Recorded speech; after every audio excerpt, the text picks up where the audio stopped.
Leader TV जे programme रूबरू में आवां जो मेज़बान डॉक्टर अयूब शेख ऐं मूंसां गॾु असांजो दोस्त आहे डॉक्टर केवल राम आसूदाणी साहब।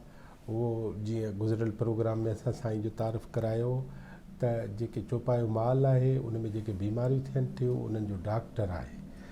ऐं चौपायो माल जी बीमारियुनि जे बारे में मूं डॉक्टर साहब खे रिक्वेस्ट कयो त असां छो न लीडर टीवी जे पारां पंहिंजे माण्हुनि खे जेके मालवंद आहिनि, जेके ज़मीनुनि ते आहिनि, जेके बनियूं ॿारूं था कनि, जिन वटि जानवर आहिनि, थोरा आहिनि, घणा आहिनि, जेके इहो बिज़नेस कनि था या बिज़नेस करणु चाहिनि था, उन्हनि समूरनि माण्हुनि खे असां इहा ॻाल्हि छो न ॿुधायूं त हीअ जेका मौसम हले थी, जेका गर्मी जी या जुड़ाली मौसम या चौमासे जूं हवाऊं शुरू थींदियूं त पोइ इन में जेके जानवरनि में बीमारियूं थियनि थियूं, उन्हनि बीमारियुनि जे बारे में असां हिकिड़ी मुख़्तसर ॻाल्हि ॿोल था कयूं डॉक्टर साहब सां।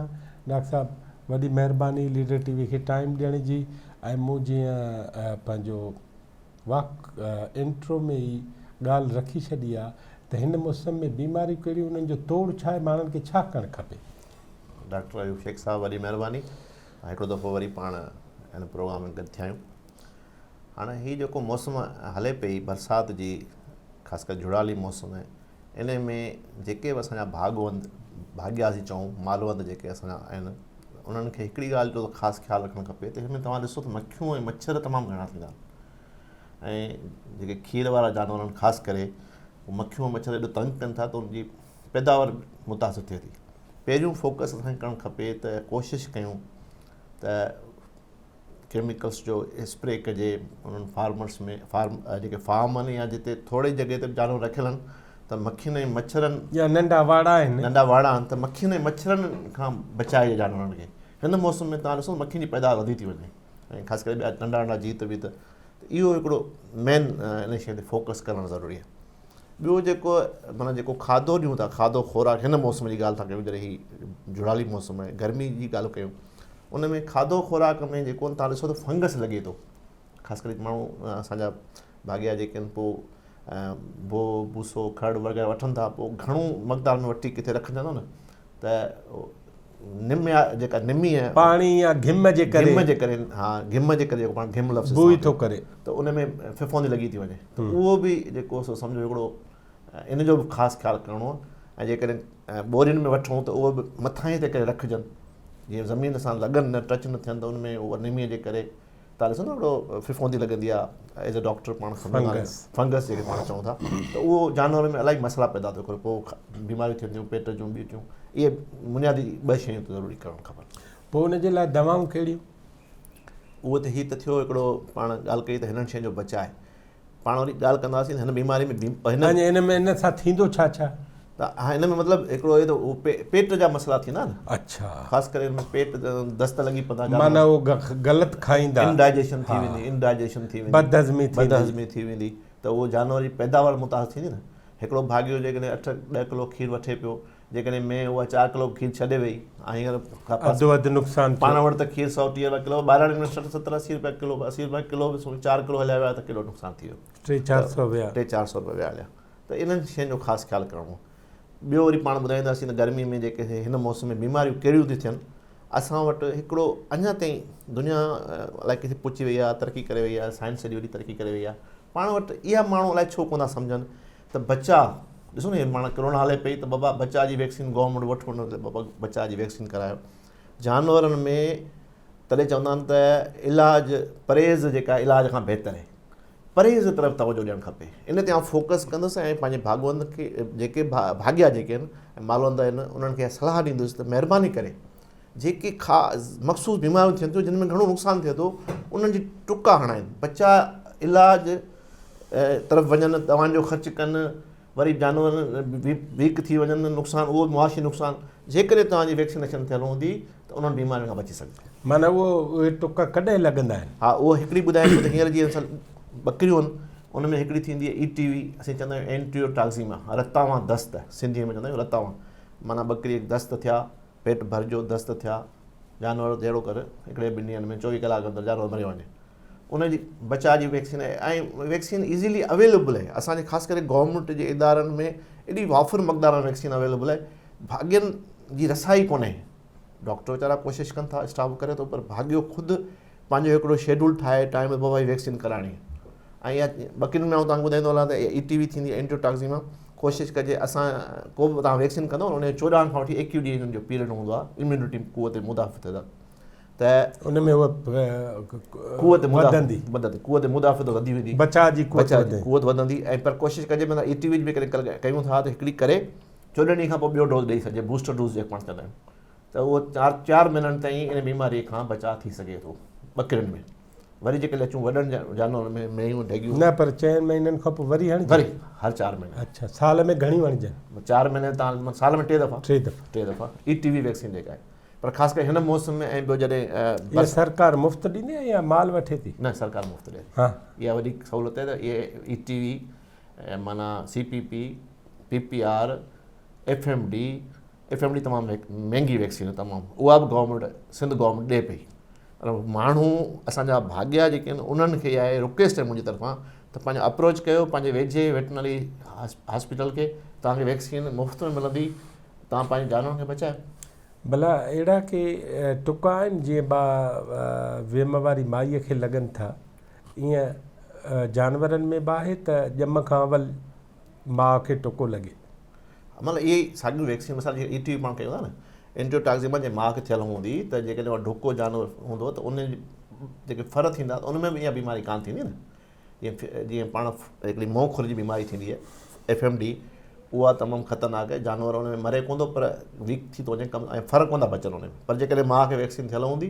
ॿियो गर्मी में जानवरनि खे फट हूंदा आहिनि, फट फुरड़ियूं थियनि था, उहे साॻियूं इहो ई तव्हां ॿुधायो न, चिचड़ जाम थियनि था गर्मी में। वरी चिचड़ जेको आहे उहो वॾो मसइलो आहे, सम्झो 50 बीमारियूं थो पैदा करे। बकरियुनि में, वॾे जानवरनि में चिचड़ बि ॾाढो ख़तरनाक आहे। माना मां था चओ त अवल त असांजो भागमंद इहा ॻाल्हि सम्झे त महिरबानी करे तव्हां इलाज ते जो ख़र्च ऐं तकलीफ़ूं कयो, ॿाल बि मारियो पंहिंजो, उन खां बहितर आहे त उनजी संभाल लाइ वक़्त खां अवल टुका हणायो, वैक्सीन हणायो। उहे टुका जानवरनि जे अस्पतालुनि में पियल आहिनि, सरकार अरबे रुपया उन्हनि ते ख़र्च कंदी आहे, उहे जे तव्हां न वठंदव त सरकार हेॾे होॾे करे छॾींदी। इन खां बहितर आहे त महिरबानी करे जानवरनि खे इहे टुका हणायो, टुका हणाए इहो किसो वधायो ऐं उन्हनि जो बचाव कंदव त जीअं डॉक्टर साहिबु चयो त 8 किलो खीर ॾींदड़ में पोइ वरी बीमारी में 4 किलो ते पहुचंदी। ऐं ॿाहिराड़ी ऐं शहर जे अघनि में जेको खीर जो हिसाबु ॿुधाई 300-400 रुपया तव्हांजो वेले ते नुक़सानु थिए, इहो को घटि नुक़सानु कोन्हे ऐं तव्हां ख़राबु हालति में हलिया वेंदव। इन करे असां चाहियूं था त घटि में घटि माल जे वसीले उन जे सिहतमंद हुजण जी ज़मानत ख़ुदि असांजे हथनि में आहे। साईं बिल्कुलु बिल्कुलु। ॿियो छा था चओ? ॿियो चवां थो त माना 4 हिकिड़ा स्टेप्स ॿुधाईंदुसि जेके तव्हां अगरि उन्हनि ते ध्यानु ॾियो त तव्हांजे जानवरनि जो बहितर पैदावार वठी सघो था ऐं जानवरनि खे तव्हां सिहतमंद रखी सघो था। मिसाल हिकिड़ी आउं चवंदुसि बायो सिक्योरिटी लफ़्ज़ इस्तेमालु कंदासीं। मतिलबु तव्हां जिते बि जानवर रखो था फार्म में त कोशिशि कयो त जेको उते नओं माण्हू अचे, विज़िटर अचे या तव्हां पाण बि जेकॾहिं वञो त तव्हांजा शायदि जरासीम तव्हां करे माण्हू ॿाहिरि घुमे फिरे थो पेरनि जे थ्रू, त उहा सेफ्टी ज़रूरु कयो। इन करे जूता हाणे ॿाहिरि लाहे पोइ अंदरि वेंदा आहिनि। बिल्कुलु, जीअं पाण माना त उहो छा आहे, चुन अछो चुन त सस्ती शइ आहे। तव्हां घटि में वाड़े जे ॿाहिरां या जेको बि तव्हां घर जे अंदरि जानवर रखियल उन जे ॿाहिरां माना एंट्रेंस दाख़िला जेकी जॻह उन ते जेकॾहिं चुन हारे छॾियूं त ॿाहिरियों जेको बि इवन पाण माण्हू वञे त पेर लॻंदा पहिरीं चुन में, त उहो जरासीम वग़ैरह अंदरि कोन वेंदा। इन खे असीं चवंदासीं बायो सिक्योरिटी जेका आहे सा पहिरियों टर्म जेको आउं इस्तेमालु कंदो अंग्रेज़ी बायोटेक्निक पर चवंदो तहफ़ुज़ आहे हिकिड़ो जानवर जो हयातियाती तहफ़ुज़ सिंधी में जेके आउं चवां हिकिड़ी शइ इहा। ॿिए नंबर ते जेका आहे सा स्क्रीनिंग। असां जानवर त रखूं था पर घटि में घटि डेली न कयूं त बि हर ॿिए टे ॾींहं जानवर खे चङी तरह सॼे जानवर खे जाचूं त को चिचड़ कोन लॻल अथसि, किथे को नंढिड़ो ज़ख़्म त कोन अथसि। जेकॾहिं थोरो ज़ख़्म हूंदो उनखे तवजो ॾींदासीं त अॻिते वधंदो कोन। तव्हां ॾिसो न मच्छर हूंदा आहिनि, मक्खियूं हूंदियूं आहिनि, चिचड़ लॻी विया को, ऐं फ्लीज़ थींदियूं आहिनि माना जीअं जूं वग़ैरह इहे क़िस्म। त जानवर खे ईअं पंहिंजी जेका नज़र सां छा चइजे स्क्रीनिंग जेका पूरे जानवर खे घुमी करे ॾिसिजे त किथे का फट फुरड़ी, किथे को चिचड़ कोन लॻल आहे, किथे को अहिड़ो। माना अवल त धनार जूं अखियूं साफ़ हुजनि।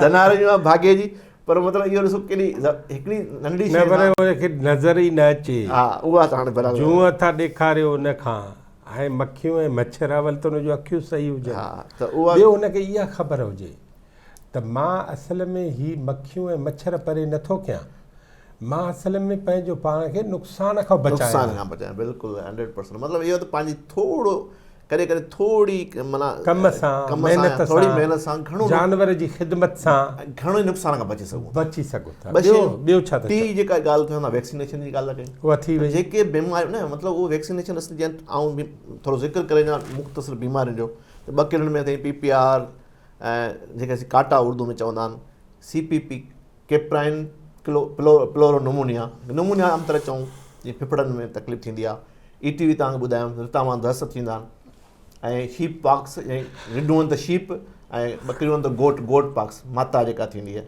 दाणा थींदा आहिनि बदन ते, इहे 4 ऐं 5 ऐं एंथ्रेक्स जेका ख़ासि करे पहाड़ी इलाइक़नि में ज़्यादा एंथ्रेक्स जानवरनि में थींदी आहे, तमामु ख़तरनाक आहे। ख़ासि करे असां जॾहिं आऊं चवां पहाड़ी इलाइक़ो, असां कोहिस्तान जे इलाइक़े में त तमामु घणी थींदी, हाणे वैक्सीन करे पर अञा बि थिए थी। उन में माना जानवर जो को साइन सिम्पटम ज़ाहिर ई कोन थींदो, जानवर रड़ कंदो, चङो भलो रड़ करे मरी वेंदो। त इहे बीमारियूं ॿकरियुनि जूं जेकॾहिं पाण वैक्सीन कंदासीं त पाण बीमारियुनि जे विच में बीहारे छॾियो, नथिंग, का परेशानी कोन्हे, को ख़तरो कोन्हे। वरी अचूं पाण मेन ढगियुनि ते, त उन्हनि में असां वटि मोतमार बीमारी जेका थिए थी सिंध में ख़ासि करे, छो त इहा बीमारी थिए थी नमी ज़्यादा हुजे जॾहिं बरसाती मौसम हुजे, गुल घोटो उर्दू में चवनि था, ऐं जेको सो गंढ जी बीमारी भाग्या सम्झनि था गंढ जी बीमारी, इहा तमामु ख़तरनाक, उनजी वैक्सीन थिए थी। साॻे तरीक़े सां जेकॾहिं 2 दफ़ा वैक्सीन कजे शुरू में पहिरीं, वरी 14 ॾींहं खां पोइ या 21 ॾींहं खां पोइ ॿियो डोज़ ॾेई सघे त 6 महीने, अच्छा हिन जो 6 महीना पीरियड आहे, 6 महीने ताईं तव्हांजे जानवर खे या गंढ जी बीमारी साल में माना 2 दफ़ा, साल में 2 दफ़ा। ऐं थोरो को ख़र्चु कोन्हे, तव्हां अस्पताल सरकारी अप्रोच कयो, भला जेकॾहिं तव्हां ख़र्चु कंदो वधि में 5 रुपए जी वैक्सीन पवंदी तव्हांखे। अच्छा 3 लख जी 2 लख जी में या लख रुपए जी पोइ सरकार खे एॾी तकलीफ़ न ॾियो, 5 रुपया पंहिंजा ख़र्चु कयो। हिकिड़ो त तरीक़ो इहो आहे। ॿियो इहो आहे त जॾहिं सरकार तव्हांजे लाइ अरबे रुपया ख़र्चु करे थी त उन्हनि खां महिरबानी करे वठो, उहो बहितरु आहे। पंहिंजा जानवर वधायो, जानवर भला रखो, जानवरनि जी सिहत हुजे, ऐं इहे जानवर जेके तव्हां था पालियो न, इहे अॻिते हली मूंखे ई वरी वठिणा आहिनि, मूंखे ई इस्तेमालु करणा आहिनि। महिरबानी करे उन्हनि जो ख़्यालु वधीक कयो। जी डॉक्टर साहब। जी ऐं ॿियो अॻु में हिकिड़ी आउं दफ़ो ॻाल्हि करे त माना हिन जॾहिं कॾहिं ॻाल्हि हूअं ऐं को पहाको बि हिन हवाले सां आहे त हेॾी बरसाति पवण खां पोइ बि जानवर उञूं हुजे, तव्हां जानवर खे पाणीअ जी अवेलेबिलिटी ज़रूरु कयो। अॻु में आउं हिन जो बार ज़िक्र कंदो आहियां, माना नदीअ किनारे मुसाफ़िर प्यासो हुजे, जानवर ॿधो पवंदो, बरसाति केॾी पए पर उञ पियो मरे, तव्हां केयर ई न कंदो। 24 कलाक जानवर जे अॻियां पाणी 24 कलाक अवेलेबल हुजे, पोइ भले ॿधल ई हुजे पर पाणी हुनखे हुजे, माना हुनखे जेॾी महिल दिलि चवे पंहिंजो पाणी। हूअं तव्हां जानवर ॿधण जे त ख़िलाफ़ु आहियो न? आउं ॿधण जी त न, हूअं जानवर ॿधल हुजे या न, आउं इहो थो ॻाल्हि कयां त उहो मुख़्तलिफ़।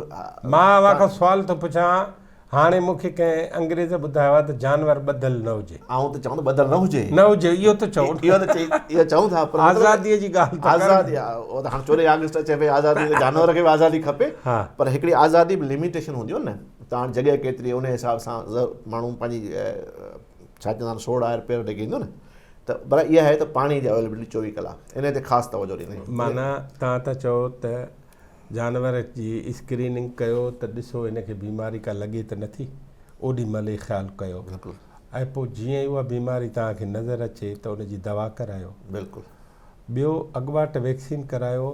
तव्हां 3 महीना 3 दफ़ा ॿकरियुनि जी हालति में ऐं 2 दफ़ा सालानी मेहनि जी सूरत में, ठीकु आहे। ॿियो छा था चओ?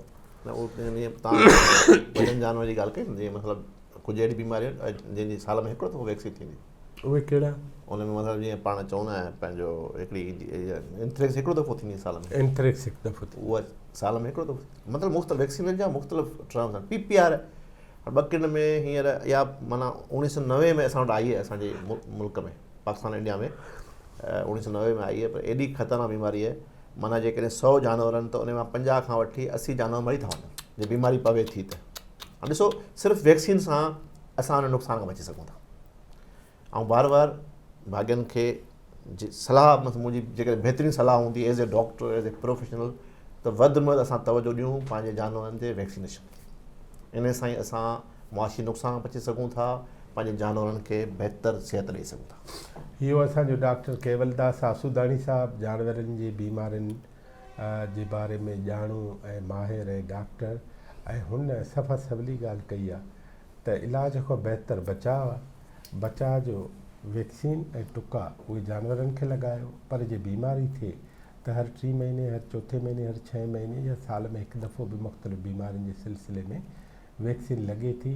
वैक्सीन सरकारी दफ़्तरनि में मौजूदु आहे। सरकारी दफ़्तरनि में न बि हुजे त उन आसिरे ते हलण जे बदिरां अवां शिकायत हिकिड़ी लिखी छॾियो त हीअ सरकारी दफ़्तर असांखे दवा नथो ॾिए, ऐं पोइ पंहिंजे घरां पैसा ख़र्च करे पंहिंजो माल बचायो। पंहिंजो माल बचाईंदव, अवां बची वेंदव, अवां जी मईशत बची वेंदी, ऐं मालवंद पंहिंजे ॿारनि जे तालीम जे बारे में सोचे सघंदा। हिकिड़ी ॻाल्हि वेंदे वेंदे तव्हांखे ॿुधायां त कंहिं बि ॿकरीअ, कंहिं बि गऊं, कंहिं बि मेंह, कंहिं बि रिढ जो जेको फट आहे उहो उनखे मारे सघे थो, ऐं उन सां तव्हांजे ॿार जी तालीम मरी सघे थी। इन करे तव्हांजे जानवर जी जेका सिहत आहे उहा तव्हांजे ॿार जी तालीम लाइ बि ज़रूरी आहे। लीडर टीवी ॾिसंदा रहो, लीडर टीवी सब्सक्राइब कयो, ऐं असां चाहियूं था त अवां सभु असांजा महिमान बि थियो, असांजा ॼाणू बि थियो, असांजा एडवाइज़र बि थियो, असांजा एक्सपर्ट बि थियो, ऐं ख़ुदि लीडर टीवी ते जेको कुझु सिंध जे माण्हुनि खे ॿुधाइणु चाहियो था उहो सभु अचे ॿुधायो। अवां जी वॾी महिरबानी डॉक्टर साहब, अवां जी वॾी महिरबानी। ऐं वरी कंहिं ॿिए प्रोग्राम में कंहिं ॿिए माहिर सां गॾु थींदासीं। सदाई आबाद।